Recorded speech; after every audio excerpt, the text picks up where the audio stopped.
Because when it comes to free buses, each rider will save over $2,000 a year. That's $1.3 billion a year for all riders.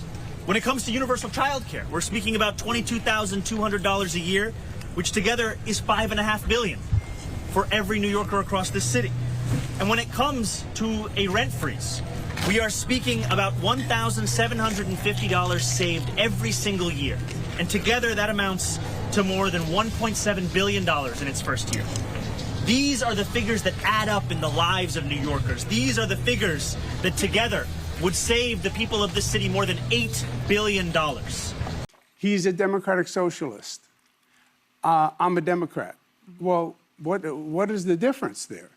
And it is night and day. What's really happening is there's a civil war within the Democratic Party going on. And the Democratic Party is looking for its identity. And there are two factions. You have the Democratic Socialists, and then you have the Democrats, right? I'm a Democrat. My father was a Democrat. I worked for Bill Clinton. He is a Democratic Socialist. He is not a Democrat, right? He called President Obama evil and a liar. He did not support Kamala Harris against Trump because she wasn't progressive enough. They have a very extreme view that they're pursuing, which is different than the Democratic Party. How do you describe a democratic socialist? A democratic socialist has a much more extreme platform. They're socialist in terms of economic policy. Meaning they believe government should control the means of production. There should be no private ownership of property. Isn't that communism more when the government owns everything? Well, that's why President Trump calls him a communist, but he calls himself a socialist. But just take that, no private ownership of property, right? So the dream of home ownership, you couldn't own your own home. Well, are you calling him a communist? Because I think what his message that resoundingly resonated with young voters was the issue of affordability. I mean, that outranks crime, that outranks housing, it outranks jobs, because this is the most expensive city to live in the world. So when you're talking about democratic socialism, are you calling him a communist? Because it seems to me that his platform was about affordability. No, I don't call him a communist. I said President Trump refers to him as a communist. A democratic socialist would be a socialist. Boy. So we got to talk about what I believe to be a pretty interesting, fascinating poll. The first poll that has come out after Eric Adams, the current mayor of New York City, dropped out of the race. And I think this poll is bad news for Zohran Mamdani, the socialist candidate for the Democrats in the New York City mayor race. It seems as if Zohran is almost a shoo-in to win at this point. But I think that this poll brings up some questions about whether or not Zohran can actually finish the job and win this election. We're going to see, right? I still think that he's the favorite. However, again, I think there's also some signs that he can be beaten under the right conditions. So with that being said, we have to talk about New Yorkers and how they are preparing for the possibility of Zohran Mamdani, a socialist, becoming their mayor. You have some New Yorkers that are deciding that, you know what, we're going to go ahead and leave, right? We're going to escape New York City, right? We're going to the burbs, right, where we won't have to deal with this radical socialist. It's a few weeks, New Yorkers picking their next mayor. The latest poll showing former Governor Andrew Cuomo gaining some ground after incumbent Eric Adams' exit, but Democrat Zohran Mamdani still firmly in the lead. But not everyone's excited for a Mayor Mamdani. Some are ditching the city for suburbs like Westchester, as the socialist housing platform includes a tax hike on top earners. And look who we have. Westchester real estate agents Heather and Zach Harrison joining me now. Thanks for being here. Heather, I'll start with you. What are clients telling you? Thank you for having us. Sure. We really appreciate it. Well, clients, since July, I would say we've had a very busy summer and early fall, are a little bit concerned about the outcome of the primary and trying to get ahead of it.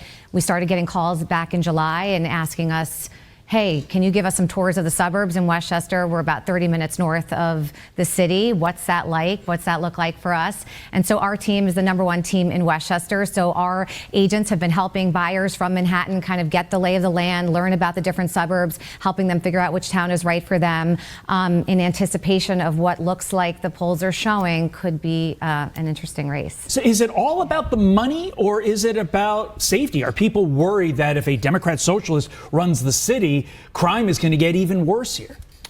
We're hearing just a lot of concerns about the mayoral election, a lot of concerns about taxes, and a lot of concerns about security. One of the great things about Westchester County is we have no resident income tax in most of the towns in the county. So that's really exciting and special for a lot of people. And they can be in our area with a great scenic beauty and only be a half hour from the city with no resident income tax. So that's very attractive. Would you put this on the level of people fleeing the city during COVID? Actually, it's literally what it feels exactly like that. So during COVID, we saw people panic a little bit and calling us, and that really happened literally right after the primary back in July, like I mentioned. And it does feel a little bit reminiscent of that. I'll give you a great example. We are already seeing bidding wars in anticipation of the election. And in Westchester County, to give you an example, we've had a crazy amount of showings, over 75 showings on a listing we had last week, 75 showings from Wednesday to Sunday. And guess how many offers? How many? 24. How much above asking? $700,000. Above asking? Above asking. The contract's going to be signed today. Yes. Oh, my. It's highly competitive. I think people are really nervous. Very reminiscent of the COVID era. Yeah. Absolutely. Describe to me, Zach, that's... Yeah, and that's exactly why the weak leadership of the Democrat Party, this is why they are afraid of coming out and telling us flat out what they think of Zohran Mamdani. Do they endorse the guy? Are they against the guy? Are they pro-socialism? Right? Seems like Democrats are, lacking answers when it comes to whether or not they support this guy. Take a look. Ploy, because you're so afraid of Zohran Mamdani. By the way, when are you endorsing him? By the way, do you endorse him for mayor? First of all, are you going to endorse him for mayor? Listen, you're a complete and total embarrassment right now. Why is that? Because you don't want to answer the question? Is this supposed to be a video for your failed re-election? You don't want to answer the question? Do you support Zohran? By the way, did you see his statement yesterday? Listen. An embarrassment on October 7th, blaming the Jews. You support that?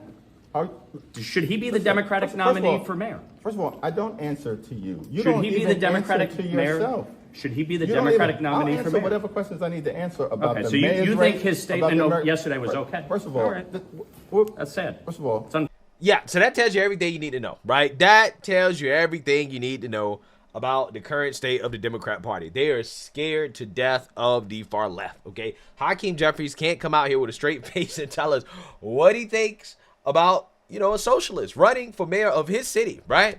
Can't tell you, right? He can't give you an opinion on it.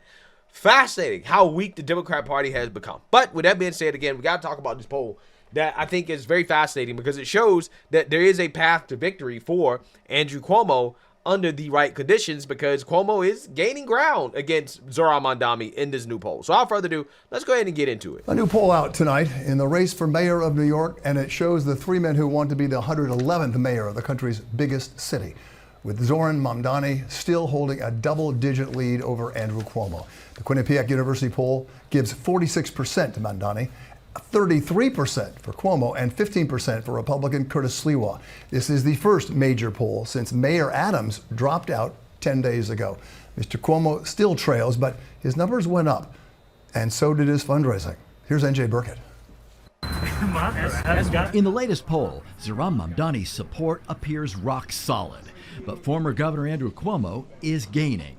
A Quinnipiac poll released this afternoon shows the Democratic nominee with 46% of likely voters, followed by Cuomo with 33% and Republican Curtis Sliwa with 15%. Compare that to last month's Quinnipiac poll, which had Mamdani at 45, Cuomo with 23, Sliwa with 15, and Mayor Adams with 12%. Yeah, so this is a big deal. This is a huge, huge, huge deal. I'm going to explain to you guys why. The reason why is because Eric Adams, when he was in the race, he had about 12% of the vote, okay, when he was in the race. So now that he's out of the race, almost all of his votes went to Andrew Cuomo, because Andrew Cuomo got boosted to about 35 33%, right? So yeah, if at first he was at 23%, he went up 10 points when Eric Adams dropped out of the race. So he basically got almost all of Eric Adams' votes, right? Which again is the theory. The theory is that if, Eric Adams was to drop out, then all his votes are going to Andrew Cuomo. It looks like in this poll, that's what happened. Now what you're seeing is that when the race is a three-way race instead of a four-way race, Zohran Mamdani, he didn't really gain that many votes from Eric Adams, right? So Eric Adams voters, a very small minority of them, I think about 1% of them, 2%, if that, went to Zohran Mamdani. So it looks like Zohran Mamdani's support tops out less than 50%, right? Less than 50% support right now, okay? Which, again, if this is a two-way race, if you get Curtis Sliwa out of the race, common sense would dictate that a vast majority of his votes would go to Andrew Cuomo. So at this point, Curtis Sliwa essentially is in the way of Zohran Mamdani being defeated, right? That's the honest to God truth. Now, does that mean that he should drop out? Am I calling for him to drop out?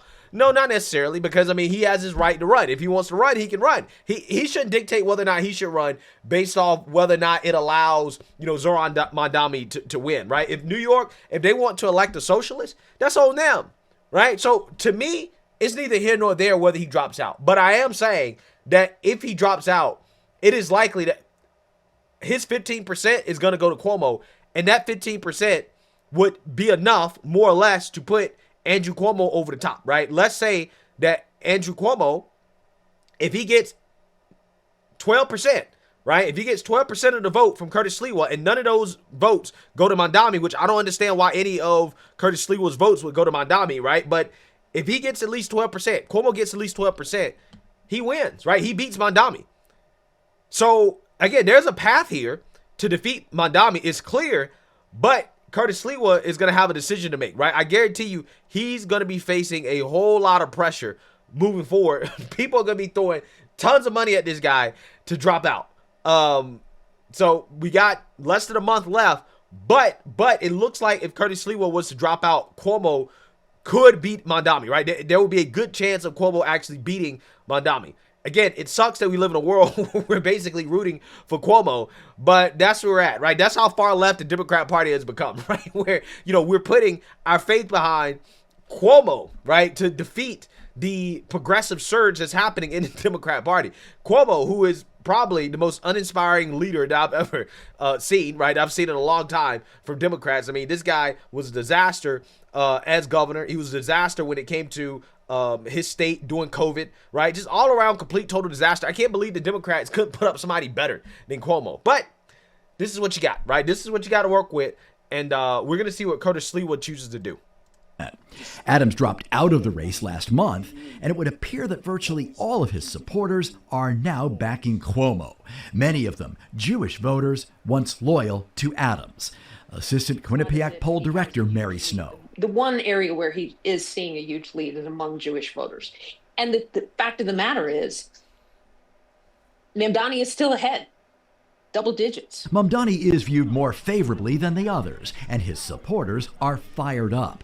90% of Mamdani's supporters are enthusiastic about their candidate. Compare that to 85% of Sliwa's supporters and 69% of Cuomo's supporters.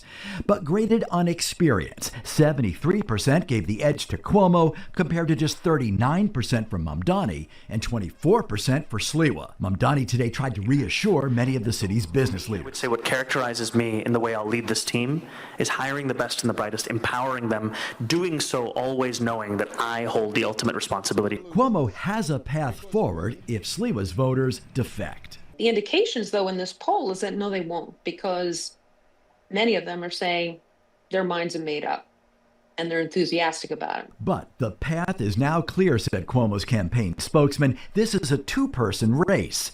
With 1 month to go, a surge in fundraising, endorsements, and volunteers, momentum is building with more to come.